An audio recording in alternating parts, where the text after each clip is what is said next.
د ژورنالیستانو ملي اتحادیې له لوري د خبریالانو خوندیتوب یو ورځنی روزنیز ورکشاپ چې نږدې 25 تنو د سیمه ییزو او نړیوالو رسنیو کارکوونکو پکې ګډون کړی و پای ته ورسید. خبریالانو دغه یو ورځنی ورکشاپ په کاري ساحه کې ډیر موثر وباله او زیاتوي هغه ستونزې چې پخوا په ساحو کې ورسره مخ کېدل تر یو بریده به هوارې شي.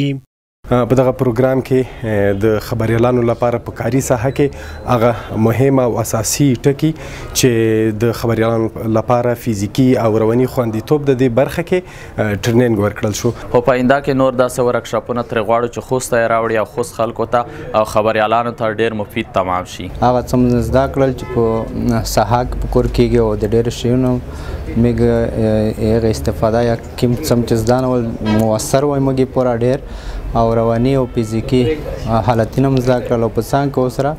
هغه څه چې دوی موږ تر وخت موږ باید عملي کړو. بل لوري ته د ورکشاپ مسؤلینو له ژمن سره په خبرو کې وویل هڅه کوي چې د ژورنالیستانو د لا ښه او مسلکیتوب او په کاري ساحه کې هغه ستونزې چې په تیر او اوس کې خبریالان ورسره مخ دي وپوهوي او دوی ته حل لارې وښایي. افغانستان د ژورنالیستانو ملي اتحادیې دې بدلون ته او دې اغیزو ته په کتو سره